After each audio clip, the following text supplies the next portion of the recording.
In summer, it can be really sweltering in the southern French city of Aix-en-Provence. People do their shopping early in the morning while the market is still in the shade. And on the Cours Mirabeau, people enjoy the shade afforded by the sycamore trees which line the city's famous boulevard. But things weren't always this egalitarian.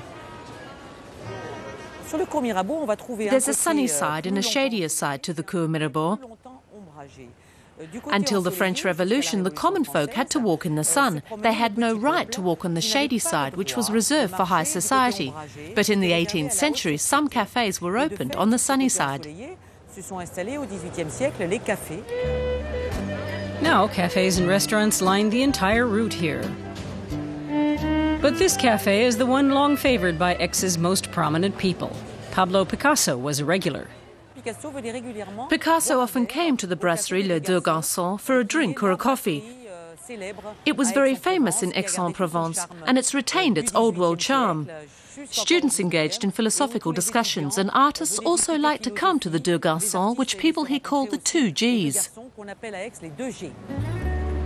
The Cours Mirabeau separates the old town in the north from the newer district of Mazarin in the south, where Aix's wealthy citizens began to settle starting in the 17th century. The historic cityscape has changed little since then. The attraction of Aix is that it survived the French Revolution and World War II unscathed. Here, people still live a bit like in the old days, with the many Baroque buildings and more than 100 fountains. Aix has a quality of life that's hard to beat. Students bring life to the city, and generally it has a very young population.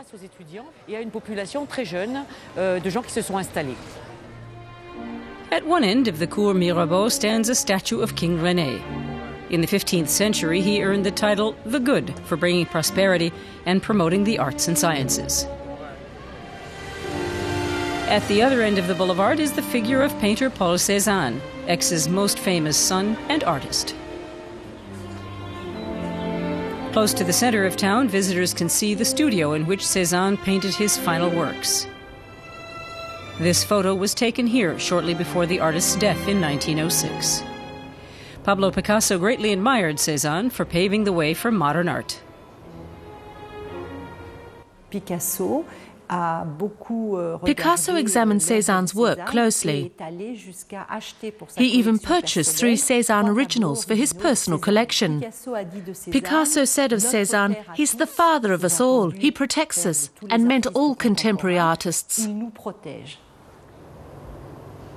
Cézanne moved into the studio in 1902.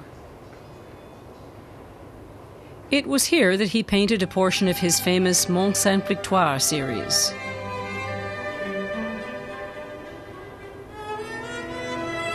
They all depict this mountain, which dominates the landscape east of Aix. In the quaint nearby village of Vauvenargues, Picasso acquired the chateau of the same name in 1958. The chateau is currently undergoing restoration. Pablo Picasso was buried in the garden here following his death in 1973. The artist never actually lived in Aix-en-Provence, but did pass through the city regularly. Still, at the Grenay Museum, they often pay homage to the former owner of the chateau of Vauvenargues.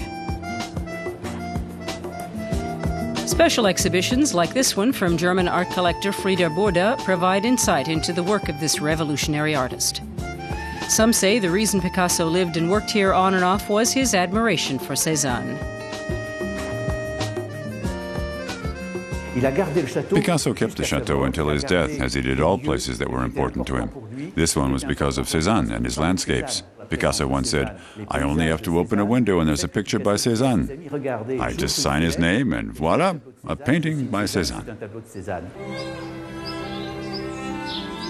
Cézanne's landscapes, their shapes and colors, can still be found in Provence today. They draw admirers from far and wide, and not just art lovers.